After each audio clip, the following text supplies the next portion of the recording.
Habib Kuncung atau yang dikenal Al-Habib Ahmad bin Alwi Al-Haddad adalah seorang wali Allah yang memiliki karomah karena kedekatannya dengan Sang Khalik dan ibunya. Habib Kuncung dilahirkan di Ghurfah, Hadramaut, Tarim pada 26 Syaban 1254 Hijriah. Sejak kecil Habib Ahmad belajar kepada ayahanda sendiri Al-Habib Alwi Al-Haddad dan belajar pula kepada Al-Habib Ali bin Husain Al-Haddad di Hadramaut, Yaman.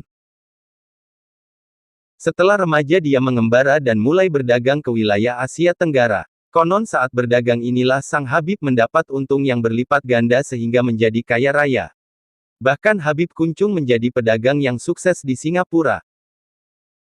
Habib Kuncung rela memberikan harta yang menjadi miliknya kepada sang bunda dan saudara-saudaranya. Habib Kuncung pun tiba di Makassar. Lalu di kota inilah dia memperistri wanita berdarah Bugis. Namun tak ada yang mengenal siapa istrinya.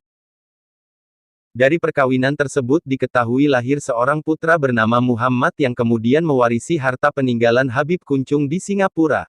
Namun sayang Habib Muhammad kemudian meninggal dunia hingga terputuslah garis keturunan Habib Kuncung.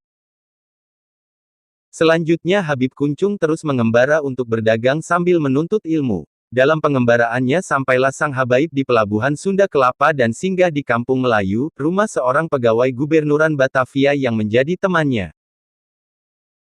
Ia sering ke majelis ulama kalangan Habaib di Jakarta yang dipusatkan di kediaman Habib Ali Al-Habsyi Kuitang untuk memperdalam ilmu agama. Dari Kuitang lalu dia belajar kepada Habib Keramat Empang Bogor, Al-Habib Abdullah bin Muhsin Al-Atos. Karena kebiasaannya memakai peci yang atasnya lancir seperti Kuncung maka banyak orang yang memanggilnya dengan Habib Kuncung. Salah satu karomah lainnya yaitu ketika para ulama berkumpul di Kuitang. Mereka ingin melakukan perjalanan ke Cirebon memenuhi sebuah undangan. Saat itu Habib Kuncung agak terlupakan hingga tidak ikut rombongan ke stasiun. Para ulama berangkat pada pukul 7.30 pagi. Sesampainya di stasiun Cirebon, ternyata para ulama menemukan Habib Kuncung sudah di sana. Ketika ditanya, beliau mengaku sudah berada di stasiun itu sejak pukul 7.30 waktu Indonesia Barat. Pernah pula suatu ketika Habib Kuncung membakar sampah dalam lubang besar, di sekitar lubang itu terdapat pohon pisang. Rupanya pohon pisang itu sengaja ditanam orang. Terang saja, melihat lubang sampah itu dibakar, pemilik pohon pisang marah besar.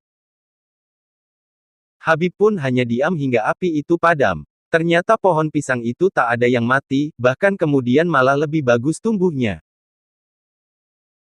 Setiap kali Habib Kuncung memakai jasa tukang delman, delman itu pasti pulang lebih awal karena setoran menjadi mudah tercukupi. Kusirnya juga akan pulang dengan uang yang lebih dari biasanya. Makanya banyak tukang delman yang mengharap dinaiki.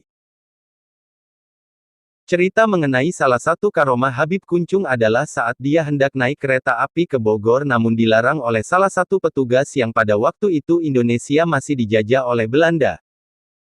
Namun ketika kereta mau diberangkatkan mesinnya tidak mau menyala tanpa ada sebab yang jelas.